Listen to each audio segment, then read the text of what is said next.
Brothers, get ready for the incredibly thrilling, explicit R-rated horror film Haunted House is here. I am sure most of you have played escape rooms before, haven't you? But have you ever seen the NPCs inside actually use real, live people for their performances? Well, today's film will show you what a truly terrifying haunted house is all about. The annual Halloween has arrived, but the beautiful Hubble isn't happy at all. Her ex-boyfriend, who often abused her, is drunk and causing trouble once more. Although she had already broken up with him, his endless harassment left her feeling utterly helpless. Seeing her so distressed, her roommate suggested they go out and have some wild fun. But halfway there, Hubble suddenly noticed a car had been following them the entire time. She thought her ex-boyfriend was causing trouble again, so she had little Fatty drive the car into the side turnoff. I pulled over and waited for quite a while, but the other party didn't follow. However, just at that moment, a plaque right beside us suddenly lit up, and it turned out to be a newly built haunted house. We absolutely cannot ignore this matter.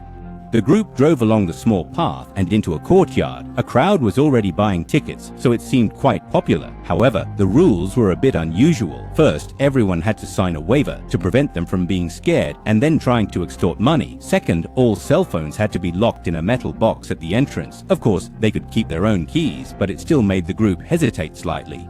Piercing screams emanating from the previous group completely eliminated any lingering doubts they might have harbored, since, after all, what young individuals truly seek are these novel and exhilarating sensations. As the heavy rolling shutter slowly descended, they formally stepped inside this eerie, terrifying, and truly haunted house. At the beginning, it was just the same old routine, spinning corridors, a dummy suddenly jumping out, things like that. But the next scene completely shattered their understanding. A masked NPC then dragged out a body bag, opened it, and revealed a woman inside. He then grabbed a red-hot iron and, without a word, pressed it onto the woman's face. The woman was one of the customers from earlier. As they ventured deeper, a sign for a maze appeared ahead. Left was safe, right was dangerous. Due to their disagreement, they automatically split into two groups. 3 went left and 3 went right.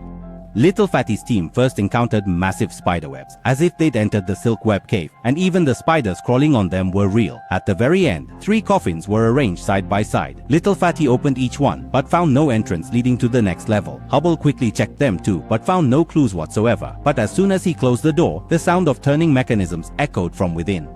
Hubble guessed it was the entrance to the next level, but when they opened the coffin lid, there was nothing inside. When they closed it again, the mechanism reactivated. It seemed only by closing the lid would the inner door open. This idea was absolutely brilliant. Little Fatty couldn't wait and was the first to go in. Soon, the sound of gears turning came again, and Little Fatty successfully entered the next level.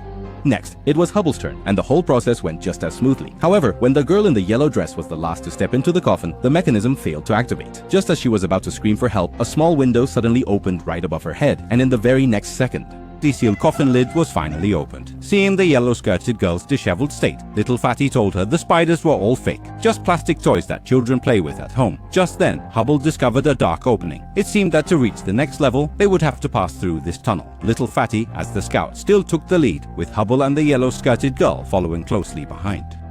However, shortly after she started crawling, Hubble heard strange sounds and then saw a dark shadow crawl past not far away. At first, she thought it was another customer and didn't pay much attention. But when she crawled out of the tunnel, she realized the woman in the yellow dress who was right behind her was gone. Meanwhile, Arson and others who took the other path also encountered something strange. They found that the walls weren't painted with ordinary household paint, but with a peculiar grease that smelled incredibly pungent. The end of the passage also held a game password. To enter the next level, they had to reach into the pipes one by one. Sarah felt something sticky and gooey. When she pulled it out, it was just a bowl of ordinary noodles. When it was Arsen's turn, he pulled out a grape, and without a second thought, he popped it into his mouth. The last one was Hey May, but she fumbled for ages and felt nothing. Frustrated, she had to switch to her other hand.